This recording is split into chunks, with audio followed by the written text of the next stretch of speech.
Sa isang gabi, dalawang sports car yung binili ko. Sobrang pogi kasi mga kamotodik na mga tinitinda nila, kaya napabili na ako ng dalawa. RS Turbo nga pala itong kulay gray mga kamotodik, at syempre naka-set up na. Naka-air suspension na. Pwedeng itaas, pwedeng ibaba. Baka magtaka kayo kung bakit umaakyat, bumababa itong mga sasakyan natin. Talagang ganun. Pag pogi, mababa lang. Pag matangkad, puki ng ina nila. Gago! Ito yung time na nag-withdraw tayo ng pera dahil nanalo tayo sa bago nating nilalaro na Pagcor Games. Matagal na raw hindi ako nag-promote ng laro, pues ngayon pa lang ako magpo-promote kasi inalam ko muna kung maganda ba talaga yung laro na to at kung madali manalo. Nice one! Bagang! Putang ina! 28 mil! Nice one! Yan ang hinihintay ko! Tang ina! Guys, pero okay na to guys! Grabe! Guys, ano pala to Pagcor license? Kaya, sa mga gusto sumubok guys pala, nasa comment section yung link. Yung 5,000 ko sa Maya, mga kamotodik, naging 200k na. Kasi yan yung panalo ko dito. Huwag kayo mag-alala, Pagcor license yan. Kaya wala kayo dapat ikabahala. Yan, 200k ngayon, i-withdraw ko yan ha. So guys, ito yung Maya ko. 5,000 lang yung laman ng Maya ko guys ha. Takpan ko lang yung number ko. Pag nag-cashin ka nga pala ng 100 pesos, ay may libreng 400 pesos sa unang 100 na tao na maglalaro dito. Gabing-gabi na, nung nanalo ako ng pera, eto, syempre, kailangan ibili na lang natin yan. Hindi lang naman yan yung panalo ko na dapat ipakita ko. Pero ito, papakita ko na lang sa inyo kung ano yung bibilihin ko. Pero yung presyo nito, syempre, million din yung halaga. Kagaya na lang ng upuan na to, Recaro Seat Original, 300,000 pesos daw yan, sabi ni Kuya. Yun no, pogi. Tangina, naka-Recaro Seat Original, worth 200k to. 300 boss eh. 300k o 300k ka daw. Tapos ito pinagawa rin to boss no? Oo boss, reclinable yan boss eh. Reclinable yan. Solid. Tapos ito naka-carbon ATC. Solid. Tapos ito guys, apat yung pinto. Ito talaga sa mga gusto ko guys. RS Turbo, Nardo Gray. Pogi din. Ano, panda rin natin. O kak, pag-video nga ako, pasuyo kak. Yan natin ha. Lang ka ba? Oo, smooth lang. Tahimik. Tahimik lang ito mga kamotodik, pero grabe yung power ng RS Turbo. Alam nyo ba na ang pangarap kong sasakyan ay Type R? Ganito rin yung itsura nun, hindi gaano nagkakalayo. Kaso nga lang, hindi ako marunong ng may clutch. Marunong naman ako kasi doon nga ako natuto dati nung kumuha ko ng lisensya, nung driving lessons namin. Kaso lang, naiinip ako sa may clutch mga kamotodik. Kaya sabi ko sa sarili ko, nung nakapag-drive ako ng automatic, sabi ko, automatic lang tayo. Ayoko sa may clutch. Gusto ko dire-diretso na. Ayoko na ng dipindot-pindot na dalawang paa. Puki ng ina. Solid talaga RS Turbo. Ako talaga gusto ko RS Turbo. Ang pangarap ko kasi guys dati Type R. Tapos hindi ako mahilig sa... Yung Type R kasi guys, manual. So hindi ako mahilig sa manual. Lagi tayo namamatayan doon eh. Dito lang tayo sa automatic. Mas madali ang buhay. Kaya ito yung ito yung kopya ng Type R. Pinalitan lang ng mga body kits. Pero pogi na to guys.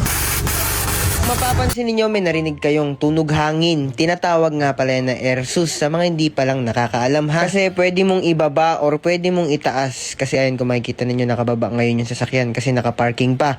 Pero pag aalis na, pwede mo na siyang itaas para yung bumper hindi na sumayad sa lupa. Ang baba. Oo, tatangkat Taas naman natin yung cup. Baka mamaya tumama sa batog. Sa basod, sige. Eto kung makikita ninyo, paunti-unti umaangat na yung shock niya mga kamotodik. Ayan nga pala ang tinatawag na air sus para sa mga hindi nakakaalam. Pero sa mga nakakaalam na, alam nyo na yun. Tumaas na ba? Taas na ba? Oo, parang tahimik lang eh. Oo nga, tahimik lang. Hindi kagaya ng isa. Oo, sumisingaw-singaw no? Oh, tara sakay ka. Test drive. Ay hindi, video mo muna ako. I-ganon ko muna tapos sakay ka makay. Sige.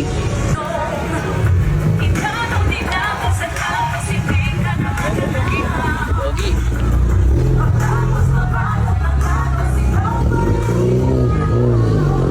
Ito yung pinakagusto ko talaga, yung RS Turbo mga kamotodik ha. Tangina 1.2 million nga benta nila dito pero binili ko talaga kasi sobrang ganda. Ang kulay na Nardo Gray mga kamotodik ay hindi niya na original color. Pinaripaint na lang ng dating may-ari. Pero ang ganda ng pagkakadali ng pintura. Mukhang swabe talaga. Ikikwento lang ako sa inyo. Nakaraan nakabili na rin ako ng RS Turbo kulay puti. Kaso nabenta ko kasi nga pinasok ko ulit yung buy and sell ng mga sasakyan. Ito nga pala yung RS Turbo na nabili ko nakaraan. Kulay puti iyan. Pero hindi ko talaga nabetan yan kasi nga maliban sa medyo may amoy na yung loob, medyo luma na rin talaga. Kaya itong Nardo Gray na RS Turbo mga kamotodik, for keep na natin ito at hindi na natin ibebenta.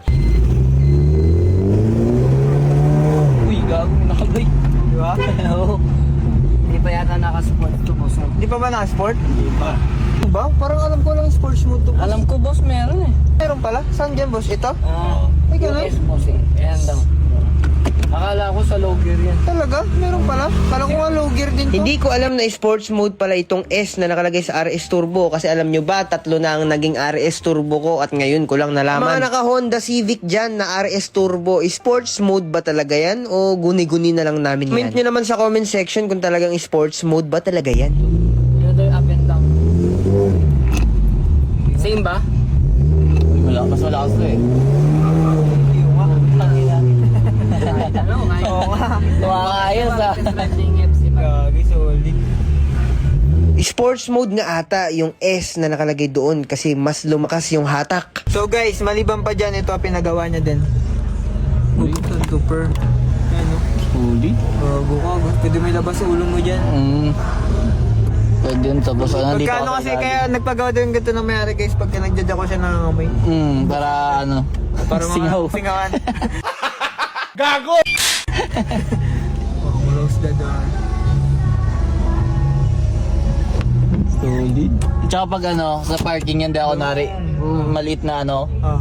na space, dito na siya dadaan. Ah. Oo, di ba? Pag di niya na mabuksan Oo, yung pag di pinto, mabuksan. dito na siya dadaan. Gago ka, no? Okay, dalawang bagong sasakyan na naman ang dagdag sa ating mga alaga. Ayan, napaka-pogi. Tapos yung may-ari, pogi din. Magpapa-Gcash nga pala tayo sa mga magla-like, comment at share sa video natin na ito. Kaya mag-comment ka na. Tapos ilagay mo yung Gcash mo.